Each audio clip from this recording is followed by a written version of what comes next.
Hi, everyone. I'm Adrian Garcia, a Board IQ and Ignites reporter with the Financial Times. On behalf of SABEW, welcome. We have a great panel on the line today, and they are ready to talk about burnout in the journalism industry. Bruce Shapiro from Columbia Journalism School unfortunately could not join us today as moderator, but Kim Quillen has kindly agreed to step in to facilitate today's discussion. She is the business sorts editor of the Chicago Tribune and past president of SABEW, completing her term earlier this year. Joining us today as panelists are Jean Hodges.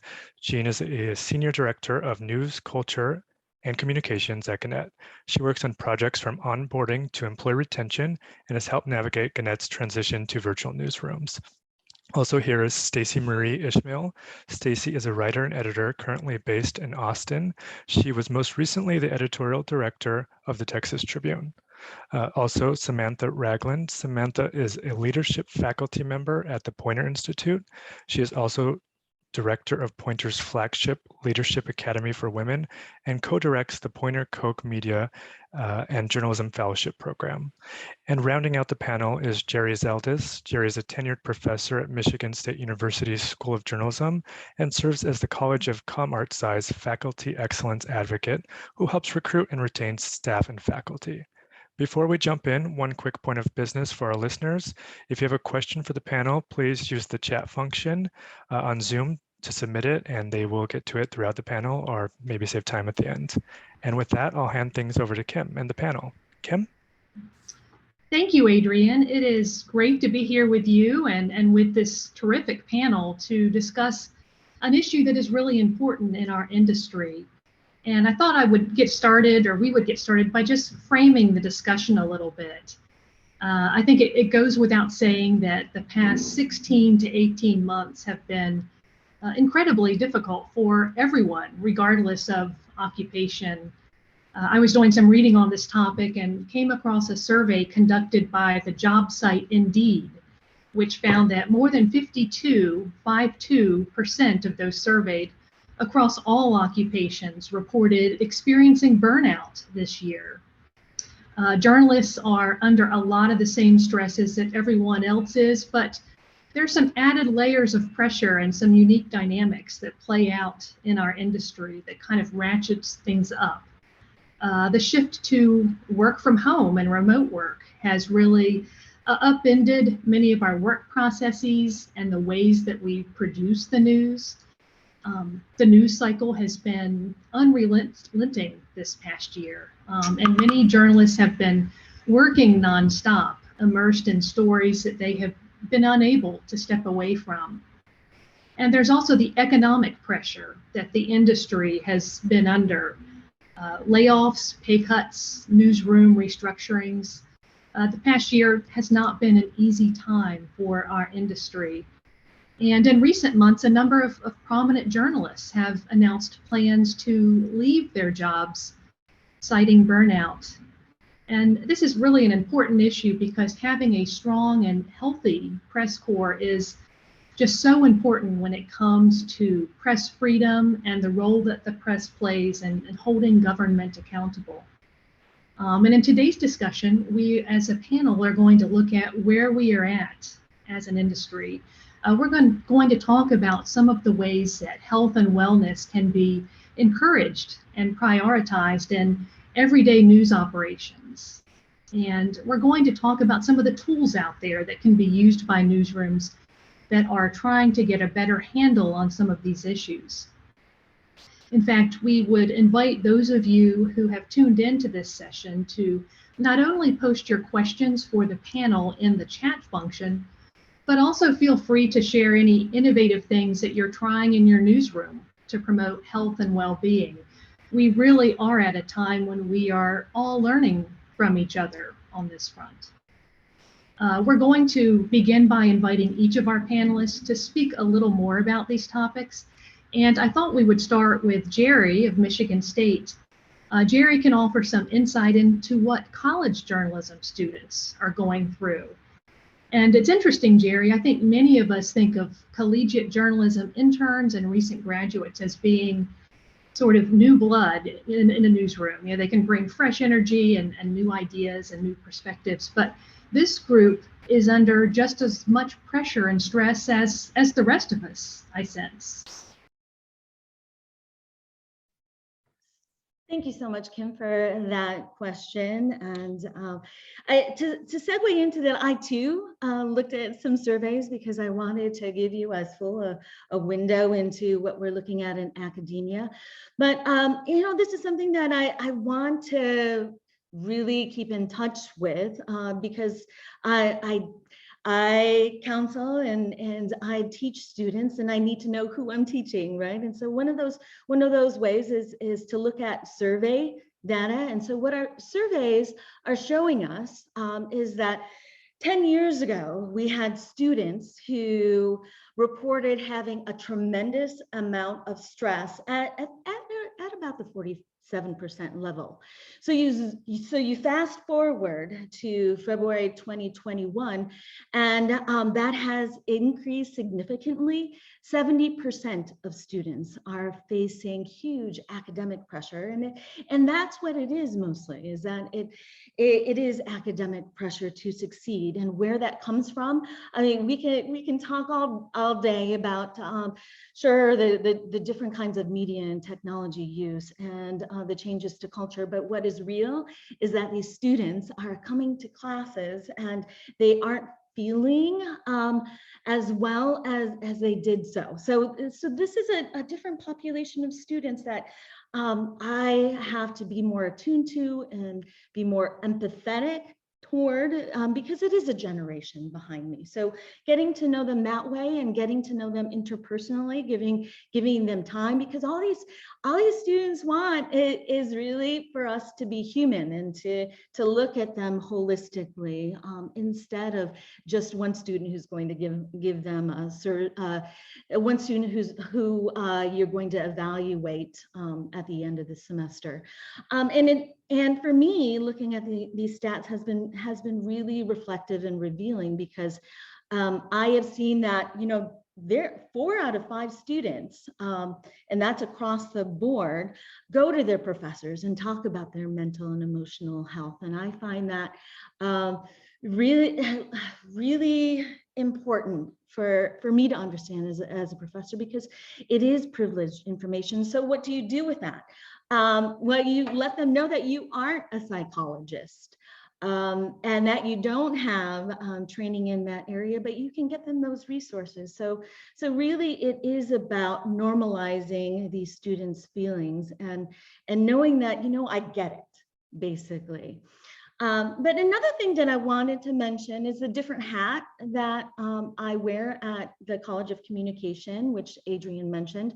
I'm a faculty excellence advocate. And so what we have done is we have kind of engaged with the COVID-19 pandemic in different ways in our college, and ways that I don't know if you'll find useful in the newsrooms, but I'll just share them.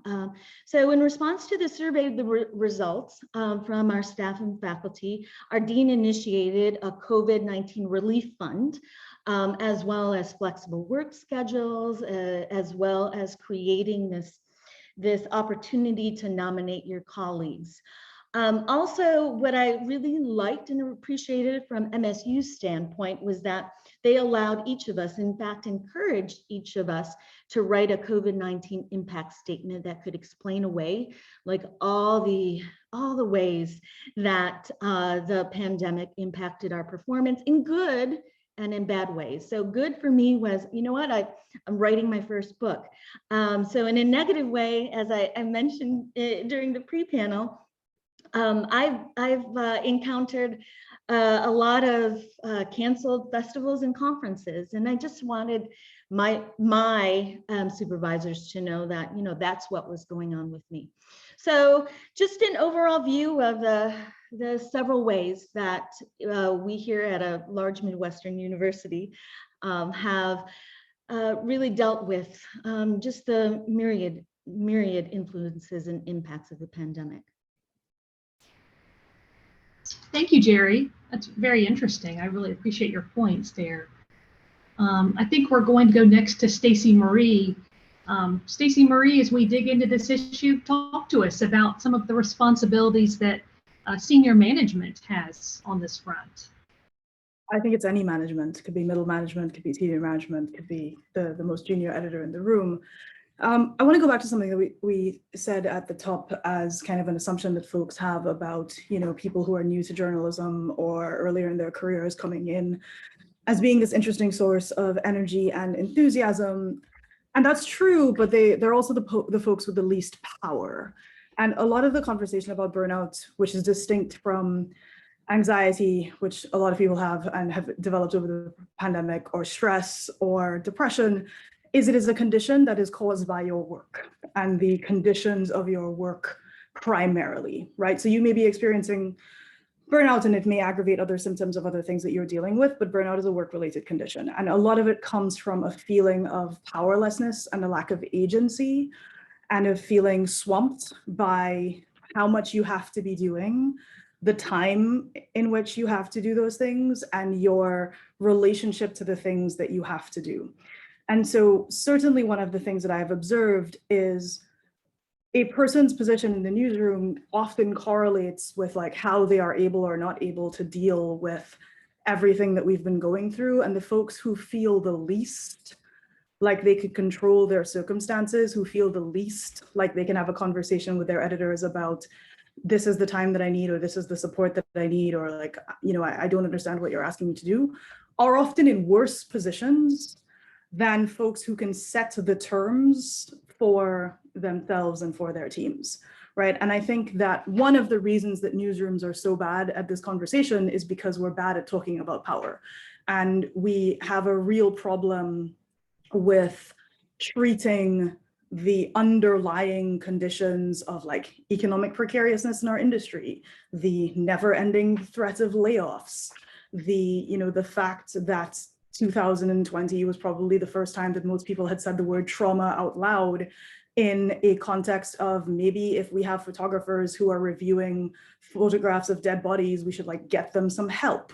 Or if we're sending reporters out into the field to interview people whose entire family has just died of a deadly disease, we should teach them how to do that appropriately and sensitively for the good of the folks that they're speaking to in that community, but also for their own benefit, right? And so if we go all the way back up the chain to what can editors, managers, executives, leaders of any kind do, to me, the most important thing is being aware that we are the source of the problem, right? Because we are the ones that create the conditions in newsrooms or that enact the conditions in newsrooms, kind of depending on your level of seniority, and that we can't no Zoom Fridays away the problem if the problem is you have an insufficient number of reporters relative to the work, or you have editors who are inexperienced in helping people through navigate the complexity that we're dealing with.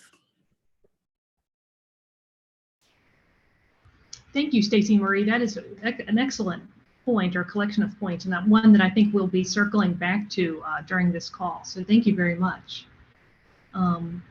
I think we'll go next to Jean, who in her role with Gannett really has her finger on the pulse of how these issues are playing out in newsrooms, large and small, across the country, and how it's being handled.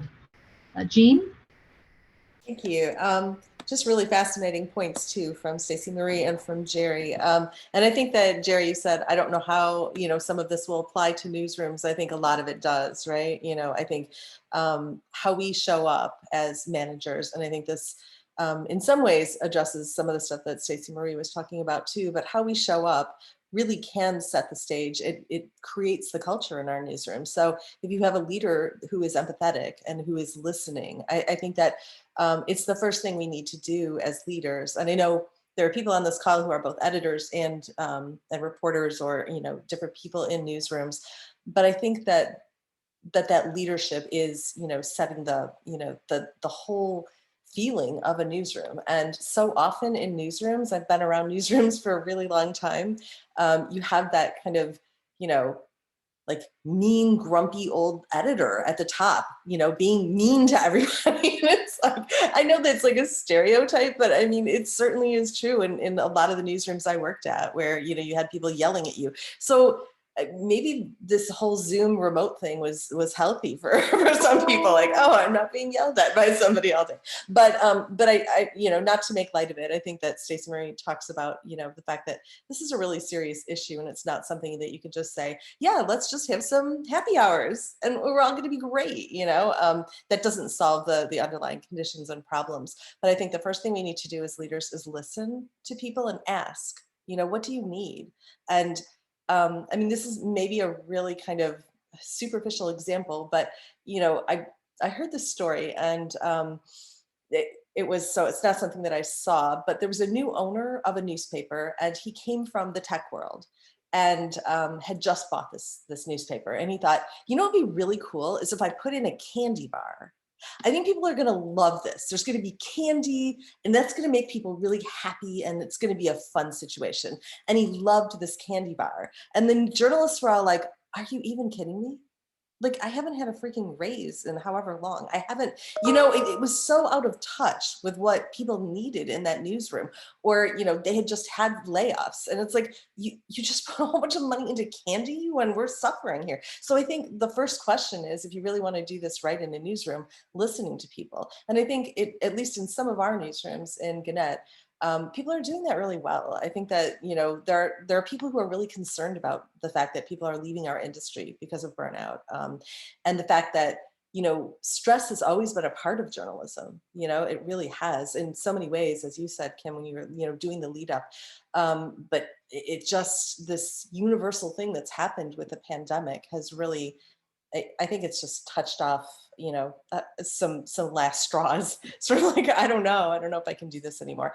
And so, we're concerned about that. And so I think, some of the things I've heard from editors who are really about this and really care about this is just finding ways to connect people and doing that genuinely and doing it in really different kinds of ways. You can do it in so many different areas. As people emerge from the pandemic, there are people who are really still very scared. So this hybrid workplace that we might be going to is raising a lot of concerns for people. And, there are companies who are saying, yeah, just wear a mask if you haven't been vaccinated, but we'll all go back to the office soon, just want to prepare you. And it's, that's not what I'm hearing. I'm hearing more sensitivity from our HR, but I think that's really scary to some people. But if you can get people together just for like an outdoor picnic or something, and again, that doesn't erase burnout for sure, but it means so much to people. And even in the middle of winter in one of our markets, a longtime editor retired, and they did one of those like drive-by things with their cars, and they had signs saying, oh my God, we love you. People got out of the cars for a little bit, and it was back in the day when you were like very conscious of 6 feet. And, people just said, oh my God, it meant so much to me to see people. It was the first time I'd seen people other than on a Zoom call. So I just think, finding out, how we can help people just to lighten it a little bit, to lighten that load a little bit. And there are a lot of different things we're going to talk about, and I don't want to dominate, but just some early thoughts from me. Thank you very much, Jean. Very, very interesting. And last but not least, we're going to hear from Samantha over at Poynter. Samantha, what can you tell us about this topic? So, I joined Poynter the 1st of March last year when our stay-at-home ordinances were going into place. So I have not been to St. Pete since I was hired. And the first piece of work that was put on my plate was actually creating a trauma and resilience training specifically for journalists. In fact, the Washington Post commissioned us to do this because their newsroom and their union were desperate to, as Geri said, normalize this conversation and be empowered to have this conversation amongst each other and with their direct managers all the way up to the executive suite. And so I started working on this training that has since been renamed The Hazards of Being a Journalist, because being a journalist is in its own way an occupational hazard. And so with more than 250 journalists across the country now being trained in this, there are a lot of things that I'm starting to realize. And one of the biggest epiphanies out of this 3-hour workshop is that we all respond to stress and trauma differently.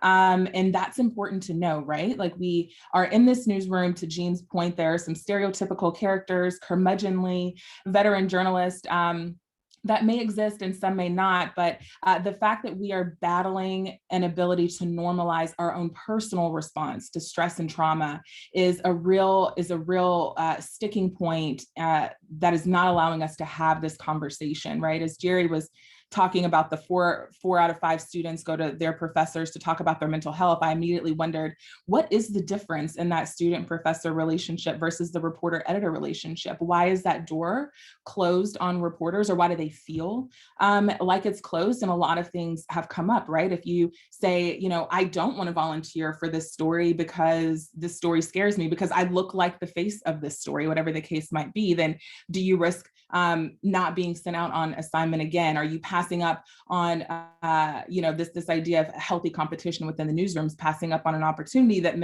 then limits your opportunities later in the future? All of this really kind of comes into play for the journalists that I've been working with.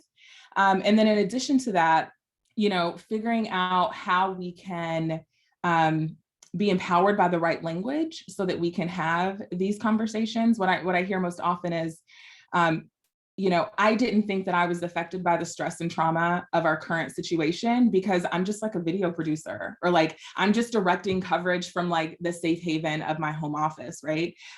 Without really realizing that direct or indirect trauma exposure has a dramatic effect on how we experience the work that we do, and it has a dramatic effect and can exacerbate the burnout that Stacy was talking about on the front end, right? And so for people to start to realize that exposure is exposure, and that trauma is trauma, and how can we deal with that is important, as opposed to saying what we often hear from our, thick-skinned reporters, like that's touchy-feely, I don't want to be bothered, right? Except our response to trauma and stress is a touchy-feely response, right? It affects us emotionally, it affects us spiritually. It is a touchy-feely conversation that we need to have from the highest ranks to the lowest. And so helping folks kind of start to navigate this, starting to figure out the best ways for them to set up boundaries, for them to be aware of their own physical response to the situation that we're in so that they can better defend what it is that they need and ask for what it is they need. All of that, those are questions that we're navigating and helping folks in the industry to navigate. So it's been important work, and it's been necessary work. And I think there's still so much to be done, right? One of the questions we ask when we finish is like, what's part 2 look like for you? If we were to come and do a follow-up, and the follow-up is constantly pointing back to leadership. Like, you can give me all of the information, you can give me the data, you can empower me with the language. And yet, if I can't communicate this to a manager who respects my personal response to stress and trauma, then I'm back where I started, right? And so the follow-up is often not at the boots on the ground level, but instead really normalizing the conversation across the tiers of leadership that Stacy mentioned earlier. Thank you very much, Samantha. That was really also very interesting. I think as a panel, we have a lot of areas to discuss in the minutes ahead. And I just wanted to briefly apologize. I think you're probably hearing some feedback, and that may be coming from my machine, so apologies for that. Wanted to remind our listeners and members that if you'd like to submit a question, feel free to submit it using the chat function. But one thing I was interested in circling back with is, we have talked a little bit, Stacy-Marie and others, about the responsibility of management and kind of taking on some of these issues and creating an environment and allowing the discussion to happen in the news organization to kind of improve some of these conditions. So one question I'll just toss out to the panel, what are some structural things, some steps that leadership in newsrooms can take to really encourage this conversation and begin to have these conversations so that everyone feels empowered and on a similar playing field. So I'd love to hear the panel's thoughts on just some specific steps, some structural steps that can happen in a newsroom to promote health and well-being and begin to kind of have some of these conversations to create a better environment. So Stacy-Marie, not to put you on the spot, but you kind of led our discussion on some of this. Would you want to start us out talking about this? I'll also combine this with a response to, I believe it's Katya, who's asked, how do you recommend talking with the manager about burnout? or desire for more time off work or flexibility. I think the problem is that like we can't put this on individual employees to try to seek like side deals and individual solutions, right? Because what that does is it sets up a dynamic is if you have the personality type to put your hand up and say, I need an accommodation, you're going to get that. You may then, depending on how like petty the folks involved are, feel like you're at risk of retaliation. But at a minimum, somebody who isn't in the same position as you or doesn't feel empowered to do those things isn't going to get that accommodation, even if they need it just as much or more, right? And so it's again about shifting the emphasis from, well, tell us what you need to, these are the things that we're going to do. And there's a question further down in the chat about like, you know, what were some things that I've done in my own newsroom. So when I was at the Tribune, one of the things that I implemented, which was wildly unpopular with the editors, was mandatory time off. And I was like, we have too many people working too many hours for too many days. And I am just going to need to see or not see, in some cases, like certain names in Slack on these days, because I know for a fact that they've been awake for like 2 straight weeks. And the feedback was always like, well, then we're not going to be able to do stories. I'm like, yes, that is the whole point. The whole point of making decisions like this is being willing to signal that your team is more important than whatever the thing is that you might miss. And also that you need to create resiliency so that when those folks come back, they are in an actual position to tackle anything that is coming up. Because if you don't do either, what you end up with is no team, because everyone has quit, or a team that is so stressed it's functioning in a subpar way anyway, right? So that's one of the first things. The other thing, and I didn't come up with this, but I helped the editors who were working on it, was structure around deadlines and expectations. And imposing constraints can feel kind of counterintuitive when people are like, I need more flexibility. But actually what it does is it gives people predictability about when they're going to be asked to do which things, right? So like, we're not going to suddenly spring on you that you have to work this weekend. We're going to have like a rota, and that rota is going to be set weeks in advance, so you and everybody else involved can plan around it. We're going to minimize the kind of the end of day crush when like everybody has filed every story at 7 p.m. And then you're, you know, like reporters might be sitting around waiting for, is my story in the queue? Am I going to get feedback? We're like, okay, unless something is like breaking or, you know, just cannot hold because it's competitive, you know, if it's in by 5, we'll have it back by this time, we'll publish it the following day. And because so much of what people describe as burnout is a feeling like they are not allowed to not be present all the time.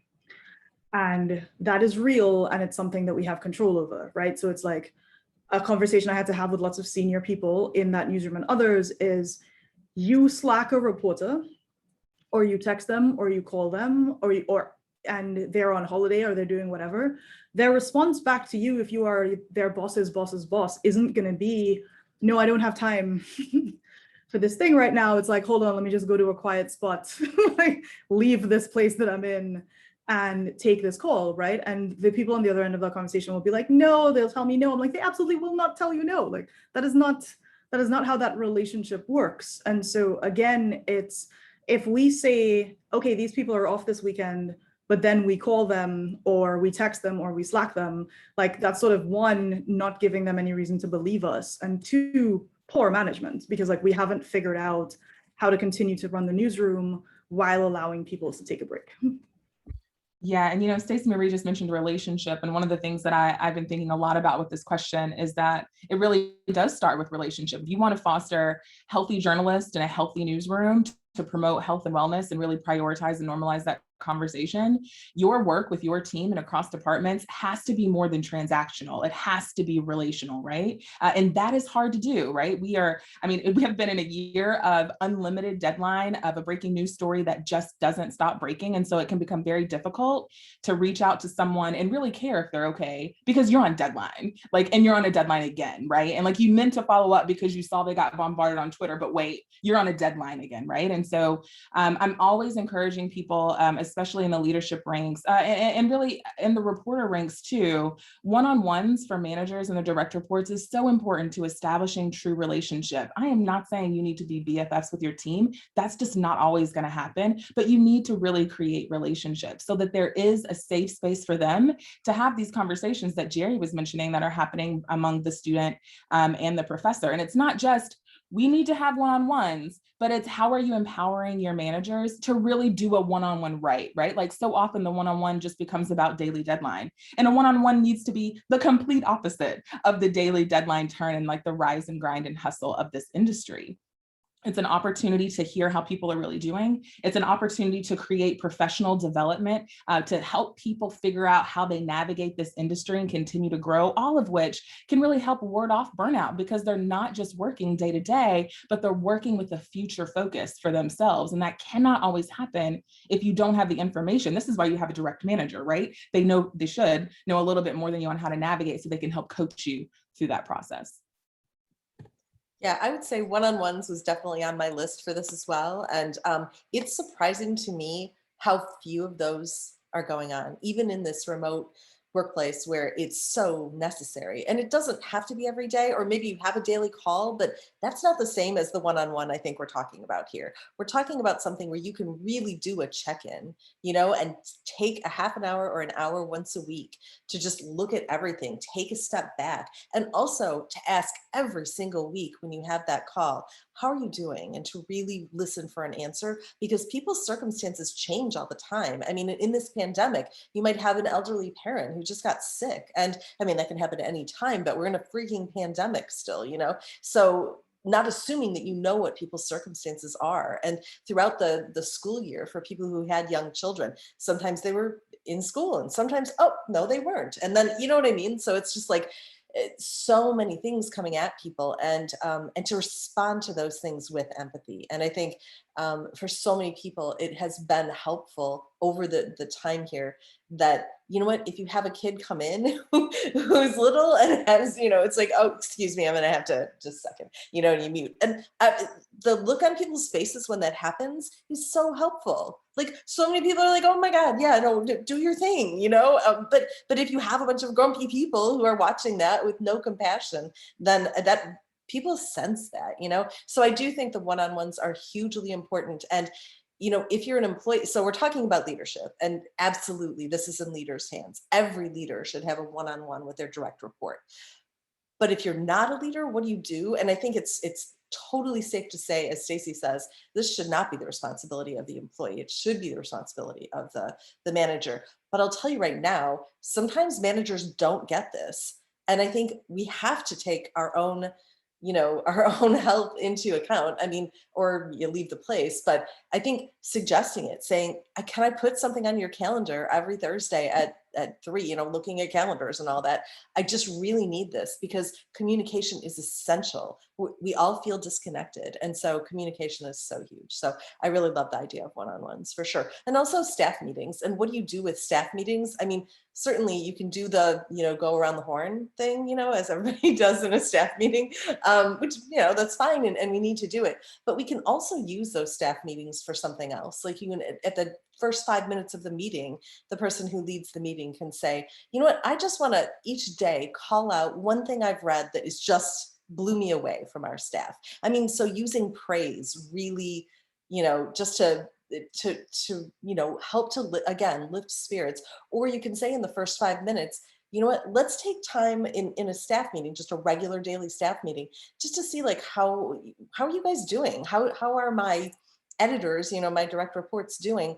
And if you think you would be met with like total blankness and silence because you've never done this before, ask a couple of people who are, outgoing to say, maybe you could like lead us off. I'm going to try this and see if it works. But just taking time to say, what should we be doing? And not just boom, boom, boom, let's get through it. We're on deadline. We've got to go. I've seen some really meaningful conversations, and I've sat through some meetings that I literally had tears because people were talking about things that really meant something.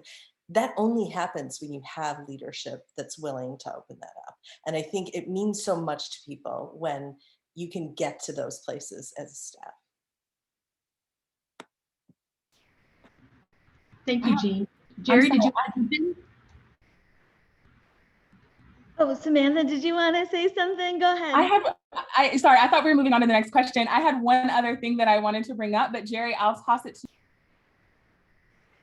So I just need to circle to Gail, to George, who mentioned Jane Briggs Bunting, and so I just wanted to share that that I feel you there, Gail, because Jane Briggs Bunting hired me into the School of Journalism, and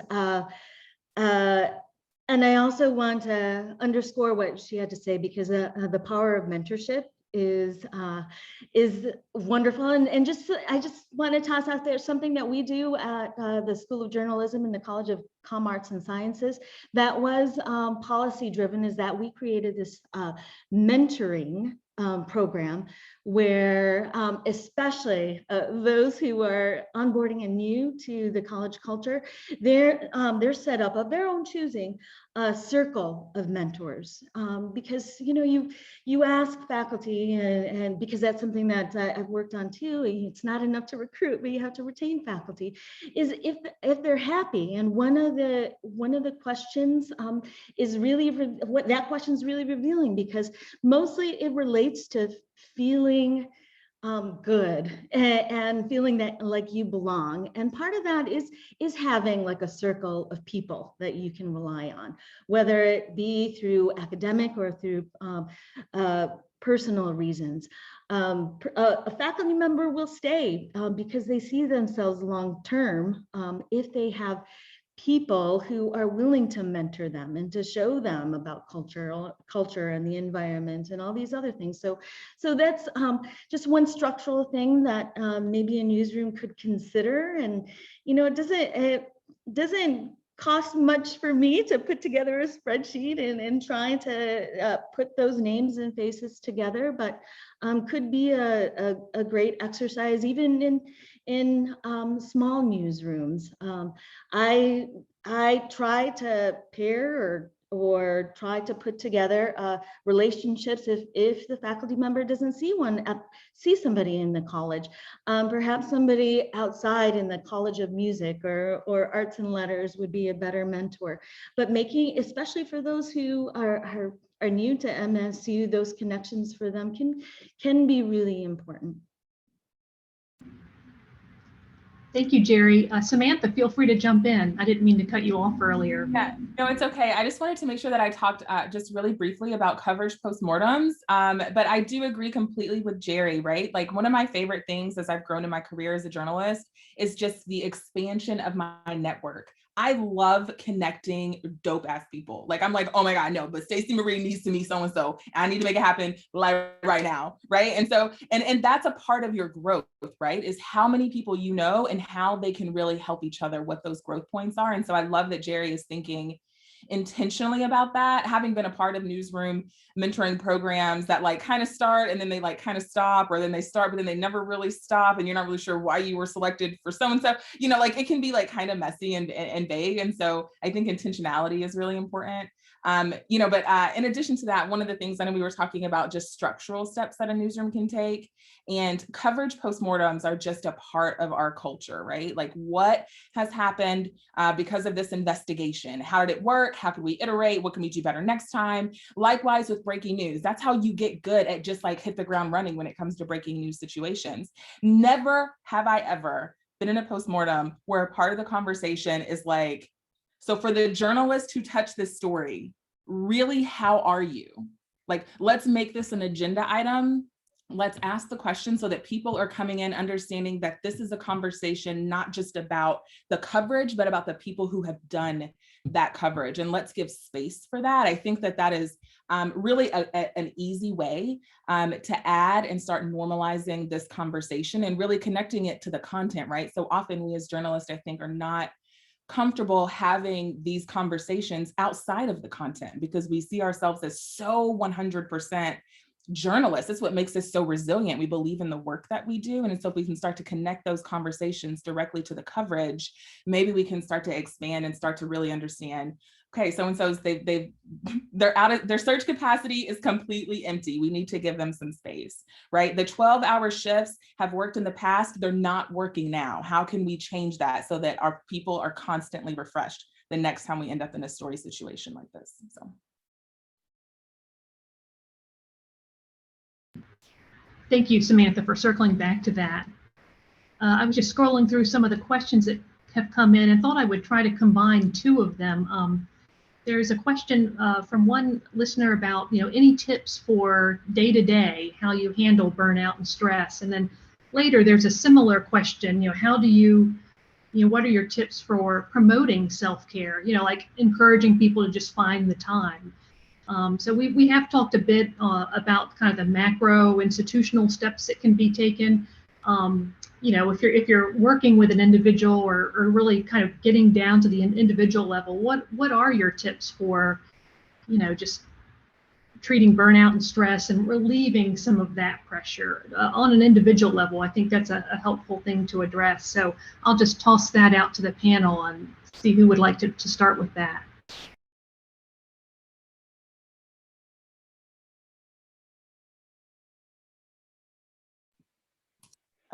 I can go ahead and start if you want.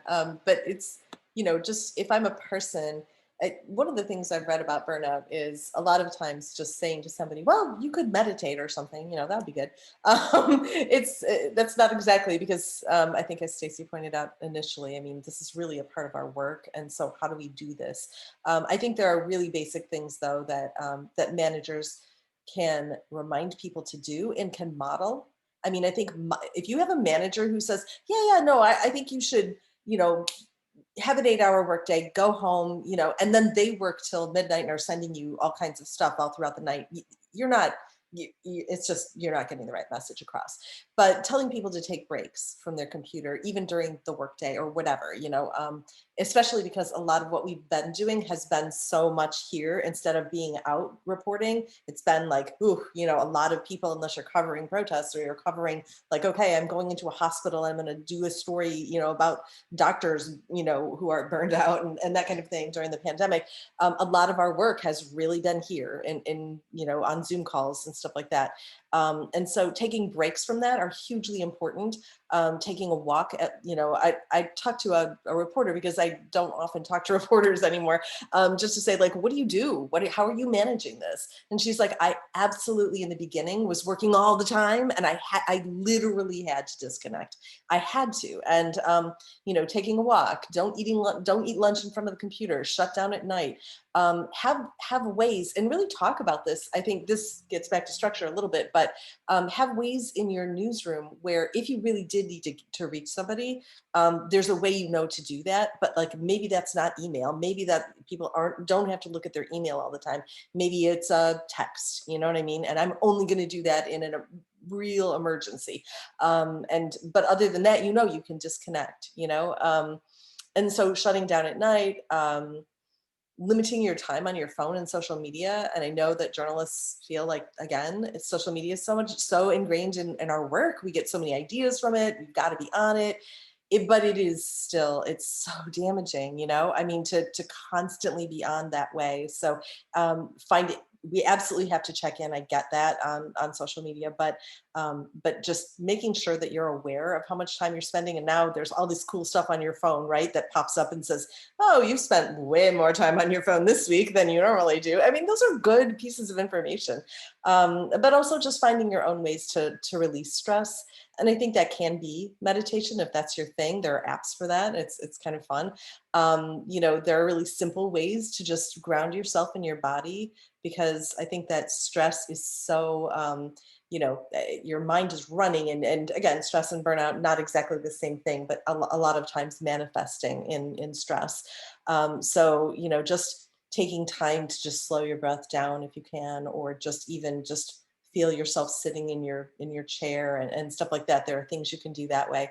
But even beyond meditation, you can, exercise if you're into that. I personally am not, but whatever. Cooking, I should be way more than I am. Spending time with people who bring you joy, like checking in on people, doing something creative. So like during the beginning of the pandemic, I'm such a dork. And I decided I was going to write a haiku every single day, because you know what? It's a really short thing. It's like, I couldn't do very much more than that, but I was like, oh, and I'm not good at it by any means, but it was just sort of a way of like looking out of my window and seeing nature and saying, oh, look, I can write something about that really quick. So just finding those ways. I always tell people too, this is something that I've heard so much, but sometimes people haven't, so I say it, start a gratitude journal. Just reminding yourself what you're grateful for is a really great self-care, technique. You have to like actually make it meaningful. Like you can't every single day say the very same thing, but if you can think of like 3 things that happened during the day and you write it down in a journal, you find yourself starting to look for things during the next day that you're going to be grateful for. It just changes your whole perspective on things. So if we're talking about self-care, I think that's an amazing thing. If you've never tried it, I think it's amazing. And then I'll just savoring simple pleasures, just like a sweet hug that you get, or a snuggle with your dog, or, just a cup of tea or something like that. So just a few ideas for me. Okay, thank you.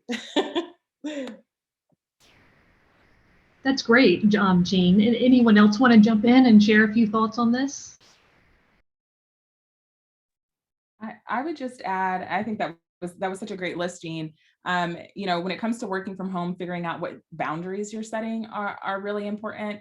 For me, I wear earrings whenever I log in for work. I swear I did not put these earrings on for y'all. I mean, I love y'all and all, but like I need to like check in as like Sam the journalist, Sam the worker, and I take them off when I'm done. And up until a few months ago, when I gave birth, I never wore sweats to work. I've now realized that like sweats can be nice sometimes when you're working, but it was really hard for me to feel productive and efficient when I was like in my gym clothes. And so figuring out what boundaries you can cross to go from one role into the next is important, especially for those of us who are going to stay in this hybrid work environment.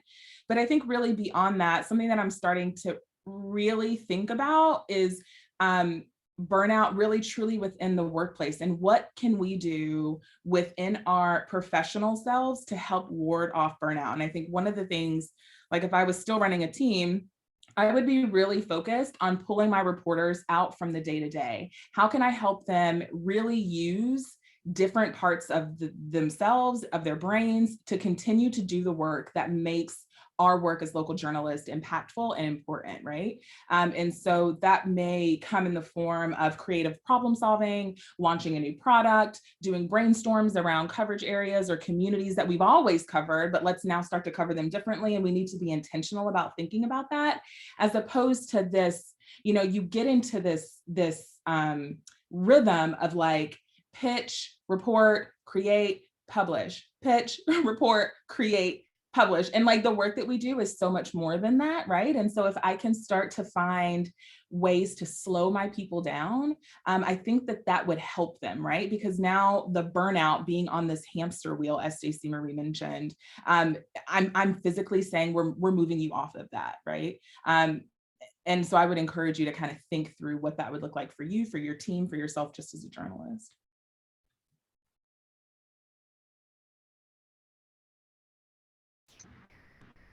Those are great points as well, Samantha. Someone in the chat feature, I'll just throw out this idea. They said they've kept a smile file for years with notes from editors, colleagues, and readers that serve as sort of a positive reinforcement and a place to turn to when things are getting rough and you need a little pick-me-up. So I thought that was a great idea. I'm not sure if everyone can see it, so I wanted to make sure I gave a shout out to that. Geri or Stacy-Marie, any thoughts on this? Go ahead, Geri. So I have to meet with my students in 2-hour intervals, and just knowing myself and my students, I begin to lose them around the 30-35 minute mark. And so I always have a bio break at around that time, because I can feel like, oh, everybody's going and I really encourage my students to drink as much water as possible and to get as much sleep as they can. So that's another reason for a bio break.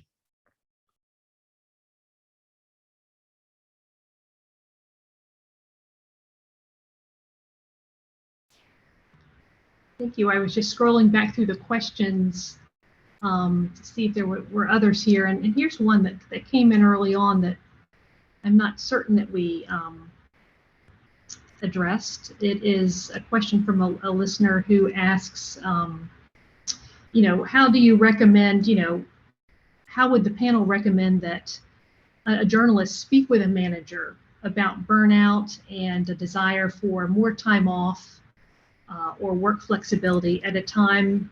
How do you speak up for yourself at a time when layoffs and or punishment are a real risk?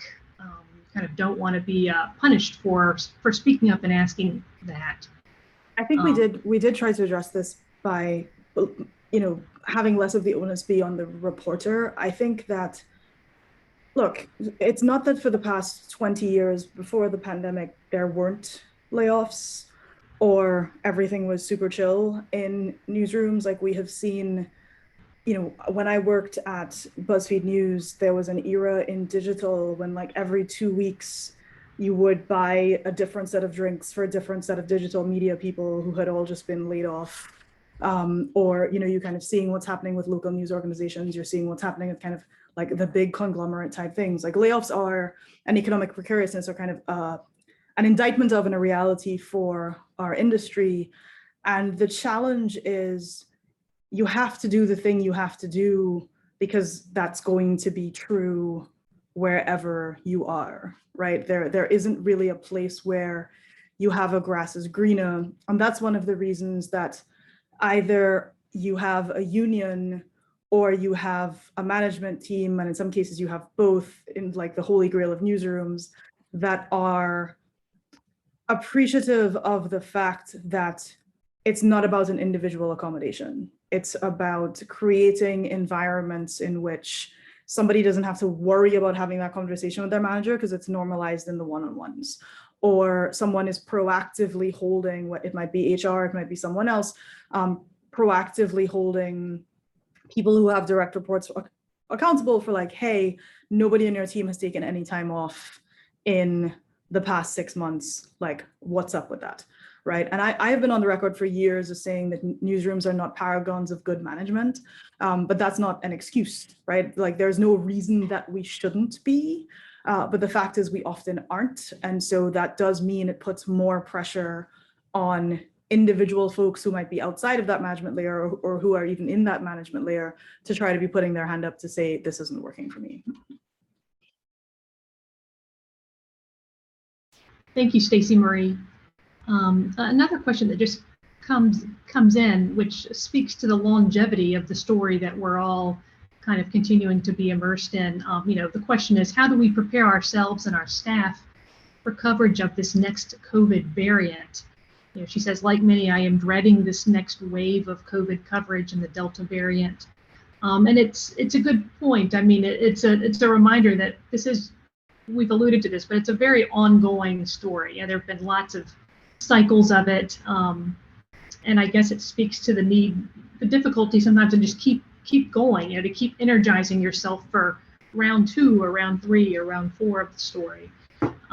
So anyone want to share any thoughts or ideas about, I guess, the long term, how to power through this long term and take care of yourself and your teams? I have a couple of things on that. And one of them is for people from certain kinds of communities, like they were ready from the get-go because they didn't expect this to suddenly go away for them, right? Because they had been like seeing and paying attention to, once the vaccine started coming out, like who actually has the ability to get vaccines, who has the ability to take time off work. And so depending on your lens on who your audience is and what you understand about the responsibilities of your newsrooms, you were probably preparing for this already. If you are a person, when we're talking about like folks with global and international experience, my family lives in a country that has only just finally gotten a vaccine allocation, and most of my friends and family haven't been vaccinated yet, and they're about to enter like another lockdown. And so I think that that's part of this kind of conversation about like who's making decisions is so important because that has consequences in all kinds of ways, including planning. One of the key things though about planning is you cannot be running all the time. And there was at the very beginning of the pandemic, which in case we forget, coincided with a highly contested general election, an insurrection, social justice upheaval, mass protests, significant unemployment. It's not like there was only one story that any of us were trying to tackle. And the hardest thing for newsrooms is to stop doing things, right? Like our instinct is a maximalist instinct. Our instinct is well, what else can we be doing? And what else can you be doing? And what else can all of us be doing? And if you are actually serious about being able to sustainably, responsibly, and usefully cover the next stage of this thing, you also have to be serious about not doing as much as you were at the height, because one, your audience cares about different things now, right? Like people aren't refreshing coronavirus trackers every 5.5 seconds. They want to know more about what's happening with schools. They're asking for more information around like, what is this going to mean for masking? What is this going to mean for like X, Y, and Z return to the office, et cetera? Like our unemployment benefits going to have to come back. And so being smarter about your commissioning and your coverage is the best possible way you can help your team survive, because you're giving them clarity and focus around everything feels important right now, everything feels urgent, everything feels terrible, and that is all true, but we don't have to react to every single one of those things at the same level of intensity. I love that. I think it comes down to prioritizing, and it not only helps you and your team, but it also helps the reader, because yeah, we're just, our audience is getting exhausted by all of this, I think. But I also think that like one other thing I would add is that, how do you prepare for this, but also how do you do it in a meaningful way? And I think that targeted brainstorming can be really helpful with the staff. Like getting everybody bought into a session can be really energizing. I mean, then going through and prioritizing, but getting a ton of ideas out there saying, people are exhausted by just the trackers, so what are we doing? Can be really helpful. And one of my favorite leadership coaches is Jill Geisler, who says people fall in love with ideas of their own creation. And so I've always loved that. And so I'll credit to Jill for that. But I think that involving people as much as possible and getting them to do it in sort of a community way. And I mean, brainstorming on Zoom is quite a challenge, but I think it can be done, and it can be done well. Yeah, I completely agree. It's not impossible. My favorite brainstorm question is, in what ways might we, right? And so as a leader, you fill in the blank from there. So if you are a data-driven newsroom, and that you are using the data both to see what was there and what was missing because the coverage was missing, so that you're filling in those holes, I think that you can do some of this targeted brainstorming so that you really are working smarter this unfortunate second time around, as opposed to doing the same hard work that you've already done when not just you're exhausted, but your audience is exhausted too. Absolutely. Just one more shout out to Jill Geisler. I think one of the important things about that too is give people the space to do the thing that you just said they should do, right? Because there are a few things more demoralizing when you like have this incredible brainstorm. You're like, yep, we're super fired up. And then you're like, oh yeah, that's cool, but we actually have no engineers to give you to implement that thing. Or, sorry, data team, like you're not actually going to be able to stop doing this other thing. You're going to have to do this at like 9 p.m. as well. And so it's like, don't set people up for failure, right? If folks have the energy and the enthusiasm and the goodwill to be active participants in like shaping their destiny, like make the destiny possible for them as much as you can. Geri, did you want to jump in on this?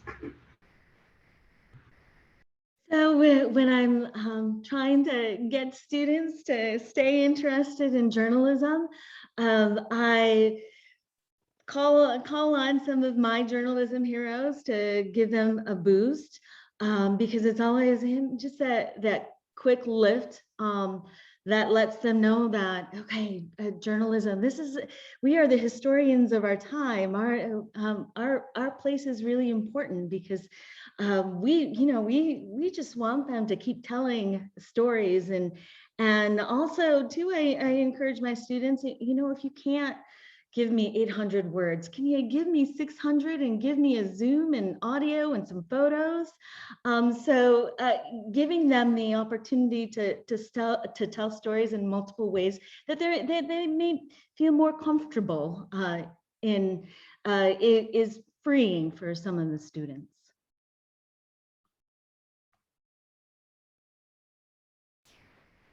Thank you, Geri. We are about at time, but I thought before we closed out, I would just open the floor for the panel for, any closing thoughts or any points that you wish we haven't hit that we should. So I'll just open the floor to the panel for any final thoughts that or tips that we should share.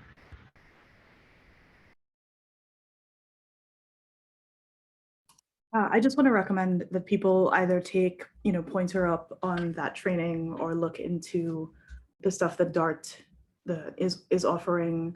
And, if this is something that you can suggest to your editors, if it's something that you have the ability to implement, newsrooms have not historically had a good track record of knowing how to deal with putting people into mentally and emotionally hazardous situations, unless that person was like a war correspondent. And what I worry about is we're about to immediately forget what we just went through, when we're actually, a lot of our job is covering tragedy a lot of the time, and we can do a real service to our industry and to the people and the communities that we cover if our reporting is more informed by best practices that have existed out there for a long, long time. I love the idea of doing sort of trauma training, I think that it can really be helpful for the journalists who are covering this story. I love that.